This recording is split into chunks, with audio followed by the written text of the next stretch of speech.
Welcome back to the Poker Model Hand Breakdown, everyone. Today you're going to see an example of a little trick you can use from the big blind.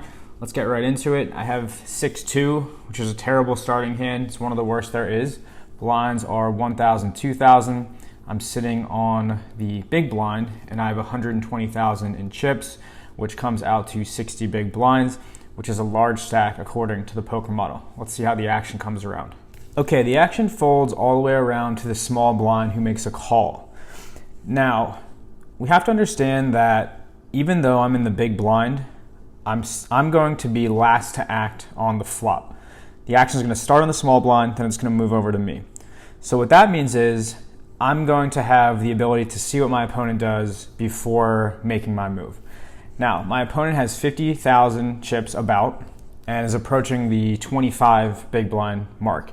Now, I know the small stack amount is 20 big blinds. So really, 40,000 chips and my opponent becomes a small stack. So with that being said, with 6-2, I mean, I could check here, see a flop. I'm most likely going to be facing a continuation bet from the small blind. And if I don't hit anything, I'm going to have to pretty much fold. So for that reason, I'm going to take some initiative here, and I'm actually going to raise to 5,500. What this raise does is it puts a lot of pressure back on my opponent. If he folds, I'll win the blinds right now with a poor hand. If he calls, then I get to take it to the flop where I'll have position. And if he raises or does something like an all-in, then I can easily fold my bad hand. So let's see what happens. All right, my opponent calls, and the flop comes ace, king, 4, all spades. Now, I don't even have a spade, so I've clearly flopped a bad hand. But my opponent checks to me, and because I took that initiative pre-flop, now I'm able to make a continuation bet in this spot post-flop, and I'll find out if my opponent has a hand or not.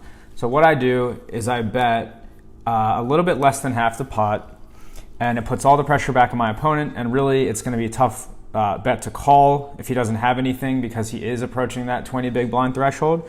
So really he can fold, call, or raise. If he raises, I'm going to be out. If he folds, I'm going to win. If he calls, we'll see what happens, and I'll most likely check through the rest of the hand.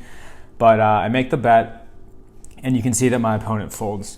So this is just a quick example, again, of a continuation bet from the big blind with two very bad cards. And the reason that I was able to make this play is because it was blind versus blind. The small blind just took a kind of a cheap entrance into the pot, and so I overtook the pot and was able to make a continuation bet to win on the flop. If I had, shinier hands like Jack-10 suited, 6-7 suited, whatever, I probably would just check and try to see a flop, see if I can hit a hand. But in this situation, if my hand's really bad, like this one, or really good, I'm going to raise, and I'm going to be able to know if my opponent kind of goes all in, I'll fold a bad hand and call with a good one. If he folds, I win with both. And if he calls, we'll move to the flop where I can make continuation bet with a bad hand or a good hand. So again, ask us any questions that you may have on this one. Let us know. Quick little tip for today. Thanks for checking in, and we'll see you on the next one. As always, thank you for joining us for another episode of the Poker Model Hand Breakdown. For more training tools and Texas Hold'em advice, subscribe to our YouTube channel or pay us a visit at thepokermodel.com to see our weekly articles, bi-weekly podcasts, and other episodes of the Poker Model Hand Breakdown. Until next time.